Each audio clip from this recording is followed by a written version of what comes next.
Assalamualaikum warahmatullahi wabarakatuh.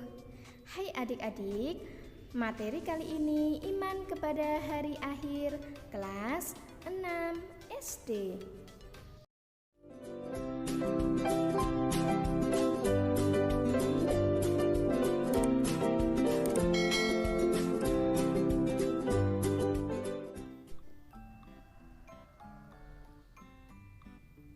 Yang pertama, pengertian hari akhir.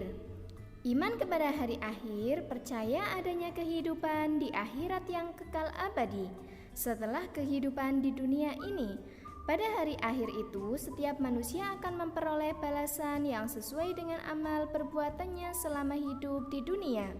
Orang yang beriman dan beramal soleh maka akan mendapatkan tempat yang enak, yaitu di surga.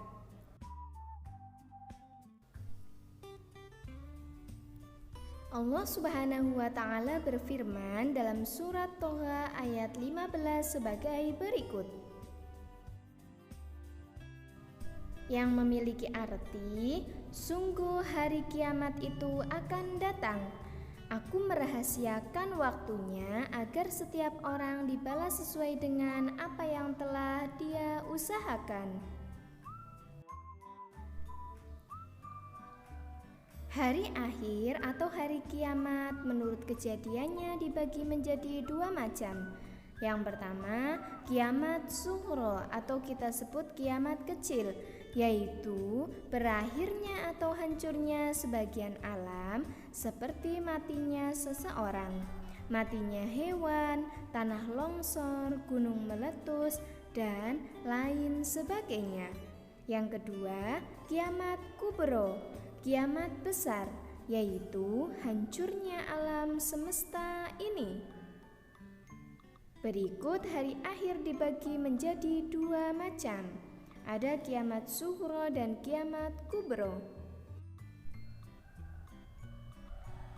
Peristiwa hari kiamat dijelaskan dalam surat Al-Zalzalah ayat 1-6 dan Quran surat Al-Qari'ah ayat 1-5 sebagai berikut. Bisa adik-adik pahami?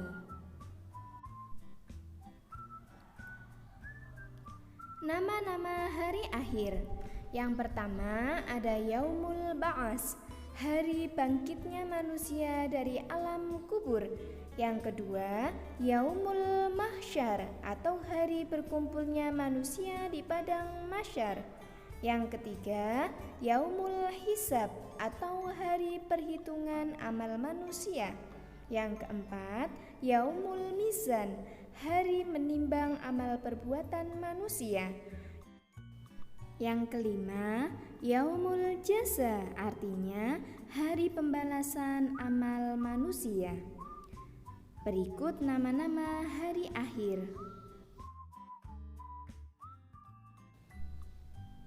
Selanjutnya ada tanda-tanda hari kiamat. Dibagi menjadi dua. Ada yang pertama tanda-tanda kecil dan yang kedua tanda-tanda besar. Yang pertama tanda-tanda kecil, yaitu diutusnya Nabi Muhammad SAW sebagai Rasulullah. Yang kedua, sahaya wanita melahirkan tuannya. Yang ketiga, makin sering terjadi bencana alam seperti gempa bumi, banjir, tanah longsor, dan lain sebagainya. Yang keempat, banyak timbul fitnah pada umat Islam. Yang kelima, maksiat sudah merajalela di mana-mana. Dan yang terakhir, jumlah perempuan lebih banyak daripada laki-laki. Selanjutnya, tanda-tanda besar. Yang pertama ada matahari terbit dari arah barat.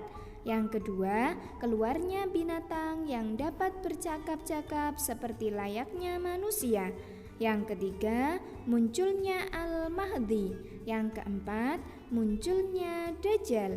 Dan yang kelima, turunnya Nabi Isa alaihi salam turun kembali bukan untuk membawa ajaran agama Islam. Selanjutnya peristiwa sesudah hari kiamat sebagai berikut. Malaikat Israel meniup sebuah sangkakala yang pertama, maka musnahlah seluruh alam semesta. Selanjutnya manusia dibangkitkannya manusia dari alam kubur atau kita sebut alam barzah. Seluruh manusia yang telah meninggal dunia dibangkitkan Allah guna mempertanggungjawabkan amal perbuatannya.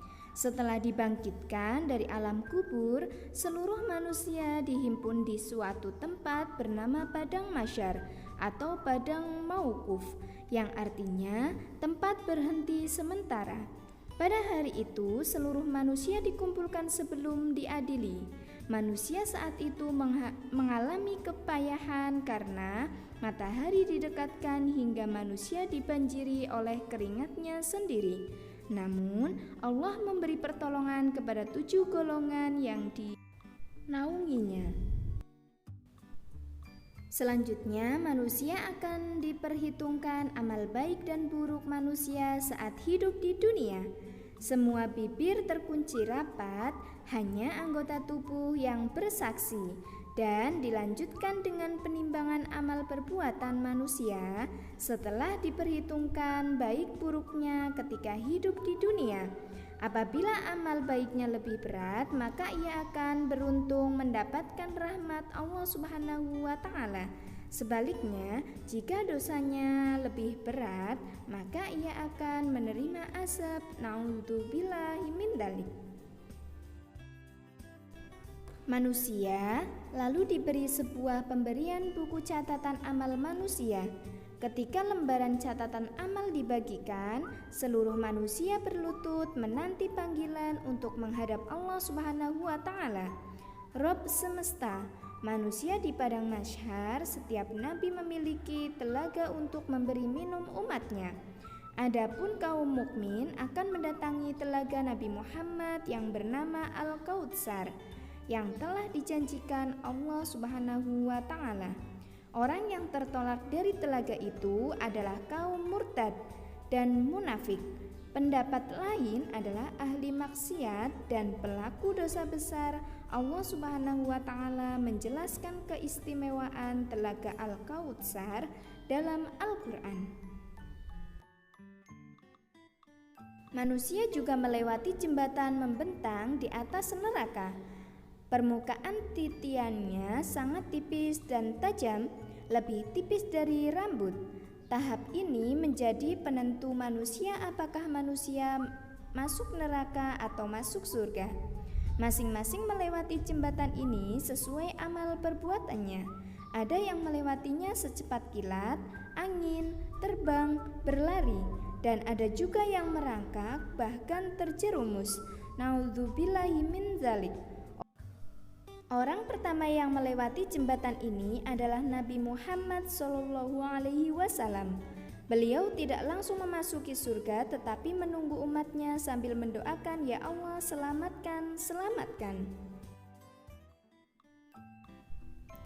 Tempat terakhir pembalasan bagi umat manusia, surga menjadi balasan dan tempat tinggal bagi orang-orang beriman yang ketika di dunia mengisi hidupnya dengan amal soleh.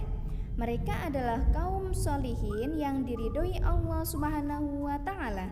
Sebaliknya, neraka menjadi tempat kekal bagi mereka yang mengingkari Allah dan Rasul-Nya dan balasan bagi pelaku dosa besar. Hai adik-adik, selanjutnya ada macam-macam surga dan neraka. Jumlah macam-macam surga ada 7 dan macam-macam neraka ada 8. Hei adik-adik, bisa kalian catat macam-macam surga dan neraka yang ada di bawah ini.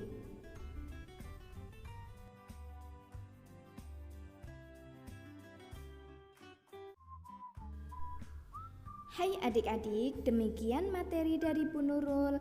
Sekian pembelajaran pendidikan agama Islam dan budi pekerti kelas 6 SD.